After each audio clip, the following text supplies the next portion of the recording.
the deadly terror attack in the subway in St. Petersburg, Russia. And tonight we have new reporting on a second bomb discovered. The first device full of metal shrapnel ripping through a subway car, passengers staggering out onto that platform. Russian officials now say that the blast is being investigated as a terror attack. Authorities defused a second bomb just 2 stops away that was 4 times as powerful as the one that blew up. Islamic extremists from the North Caucasus have attacked Russian public transport before. Their most recent subway attack was in 2010 when 2 suicide bombers killed at least 40 people in the Moscow metro. But since then, Russia has joined in Syria's messy civil war, and that may have put it squarely in the crosshairs of ISIS.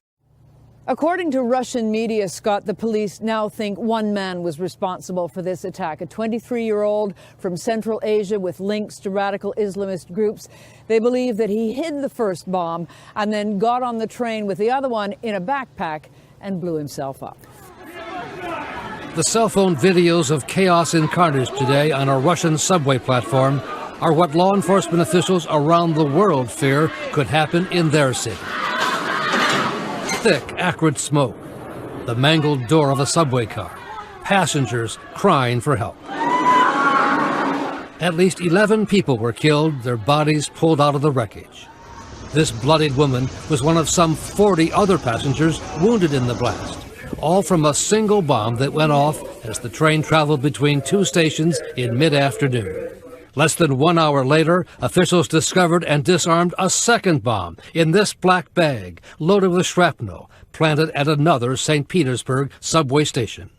It all happened in Russia's most westernized city, until now free from terror attacks, on the same day that Russian President Vladimir Putin arrived in St. Petersburg as part of his re-election campaign. Well, speaking of the more impressive measures, the entire St. Petersburg metro system was shut down after the terrorist attack happened.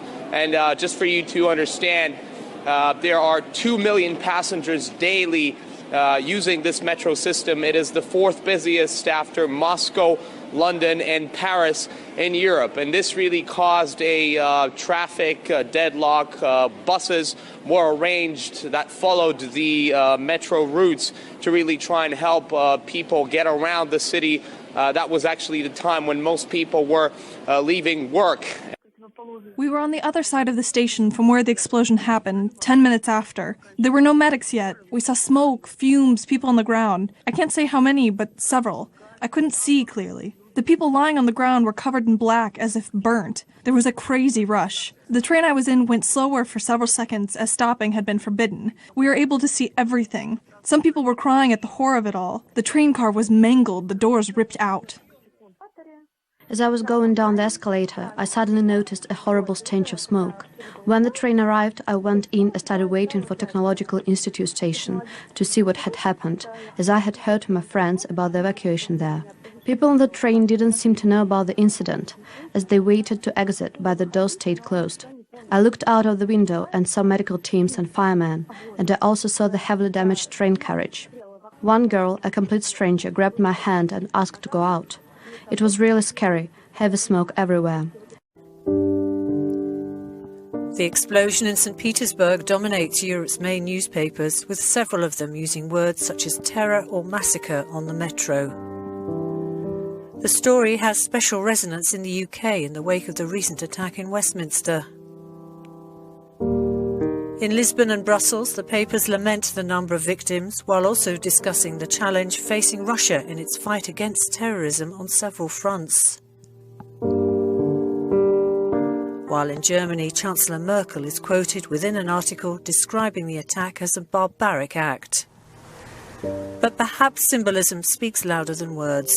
Outside Europe, a town hall in Rabin Square in Tel Aviv clothed itself in the colours of the Russian flag in a show of solidarity with St. Petersburg. October 2016 and Russian Federal Security Services storm a property in Nazran, capital of Ingushetia in the northern Caucasus. During the raid, 6 suspected militants were killed, 1 an alleged ISIL member who had fought in Syria. Russian authorities claim he was planning attacks in Russia. Moscow is monitoring Russian speakers who've joined ISIL in recent times. Most arrived in 2013. Authorities estimate that 3,000 fighters were in Syria by the end of 2015. Some mention as many as 5,000. Most of the Russian speakers fighting in Syria originate from the Caucasus. The region is a hotbed of instability since the Chechen wars. Abu Omar al-Shishani is known as the Chechen. Foreign fighters are also known as Chechens by ISIL. Al-Shishani is a child veteran of the two Chechen wars. He's held in high regard. In 2013, he pledged allegiance to ISIL and became a commander in Syria.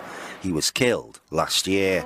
Moscow is in a quandary. Have these Chechens truly embraced ISIL ideology, or are they arming, preparing and training for the day they return? Russia could invade in 24 hours. The stark warning from Baltic state Lithuania.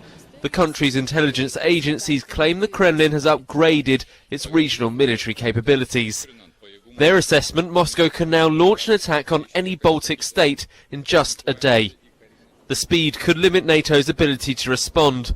Lithuania points to a Russian military build-up in Kaliningrad as being behind the increased threat. The Russian upgrade allegedly including Su-30 fighter aircraft and missile systems allowing ships to be targeted almost anywhere in the Baltic Sea. The Kremlin has dismissed the concerns as anti-Russian sentiment. Recently it's protested against increased NATO troop deployments to the region. But NATO's Baltic members have become increasingly nervous since the Russian takeover of Crimea in 2014. Just last month, Moscow showcased some of its hardware in exercises on the annexed territory. The sum of all fears for Russia's neighbours, they could be overrun by tomorrow. A high-level North Korean defector has warned that the regime will use nuclear weapons once it sees any kind of imminent threat from the United States. Tae Yong-ho, a former North Korean diplomat to London who defected to Seoul last year, told NBC that the world needs to be prepared to deal with North Korean leader Kim Jong-un, saying Kim relies on his regime's nuclear and ballistic missile arsenal to maintain a grip on power. Tae suggested the ultimate solution to the North Korean nuclear issue is to remove Kim from power. With the stakes on the Korean peninsula as high as they ever have been, life for the men and women with the U.S. Air Force's 51st Fighter Wing is lived in a state of constant alert. South Korea has no nuclear weapons, so it relies on the United States nuclear umbrella to deter North Korea and its erratic leader Kim Jong-un.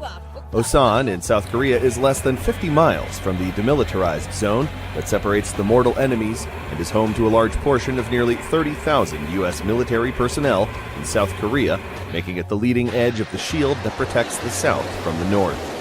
Un is desperate and is prepared to use nuclear weapons to strike the United States and its allies, which means that at any moment the men and women of Osan could have to drop everything, grab their gear, and go into battle.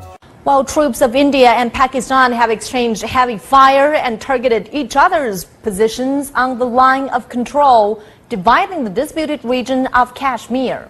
Indian defense officials said the exchange started on Monday morning. No casualties or damage were reported on the Indian side. An Indian Army officer was killed in a blast in this area early on Saturday. Now, both countries accuse each other of provocations and violations of ceasefire agreements. Frayed by years of political upheaval in Cairo, the US-Egypt relationship is now officially in repair mode. Donald Trump is emphasizing mutual security interests during talks with President Abdel Fattah al-Sisi. We agree on so many things. I just want to let everybody know, in case there was any doubt, that we are very much behind President al-Sisi. He's done a fantastic job in a very difficult situation. Sisi has taken a hard line against all Islamists. His regime outlawed the Brotherhood and has targeted violent ISIS offshoots in the Sinai Peninsula. For 2 years, former US President Barack Obama distanced himself from al-Sisi, suspending the $1.3 billion military aid budget to Egypt. It's the first visit by an Egyptian leader to the White House in 8 years. Your Excellency, since we met last September, I've had a deep appreciation and admiration of your unique personality, especially as you are standing very strong in the counterterrorism field.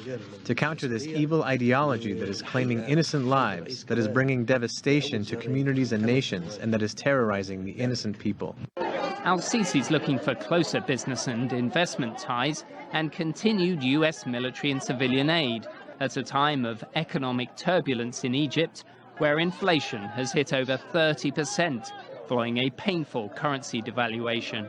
And US President Trump is hoping this pragmatic friendship will yield closer cooperation on military and intelligence as it relates to countering ISIL and other militant groups in North Africa and the Middle East.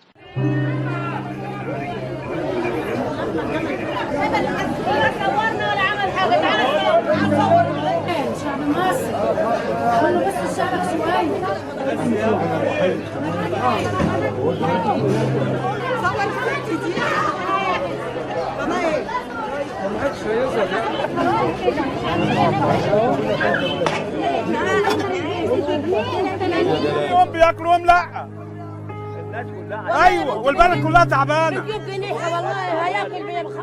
يا ريت هم ياكلونا مش عاوزين عرق ولا عاوزين اجره ولا عاوزين نشتغل ياكلونا بس هناكل عيش حاف بكام 6 جنيه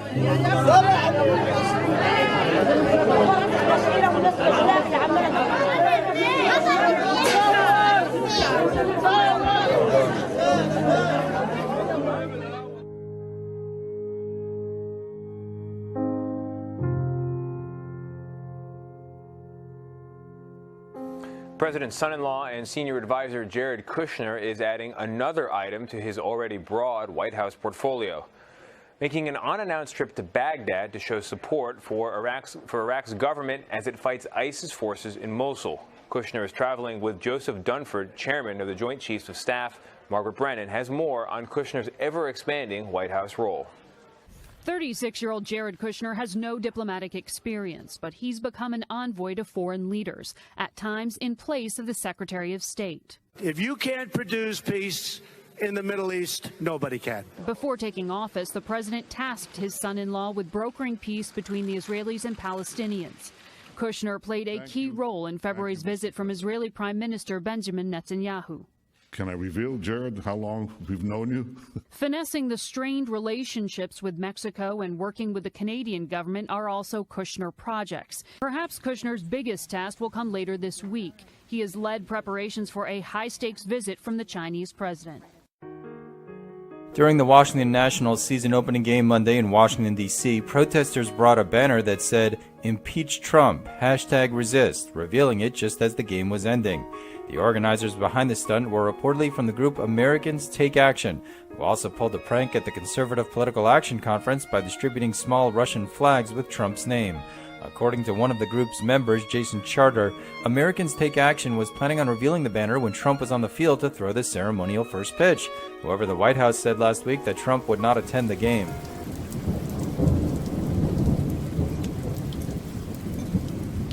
Guys, this is pretty interesting and worth noting. 2 South Carolina lawmakers prepping survivalist communities to restore the fabric of America. So you got 2 guys from tiny towns in the Bible Belt, from what they say here in upstate South Carolina, that are in the process of setting up what they call the Virtue Solution Project, a group that is seeking to either save America or survive a societal collapse, which they both believe is likely coming. The organization is a mixture of religious ministry, grassroots political organizing, and disaster prepping. At its core, their movement hopes to save the country by reshaping it to their interpretation of the Founding Fathers' ideals. Well, I like what I'm hearing so far, guys. They're advocating that their followers and offshoot groups form their own communities that will no longer have to rely on corporate America or the tyrannical federal government. They're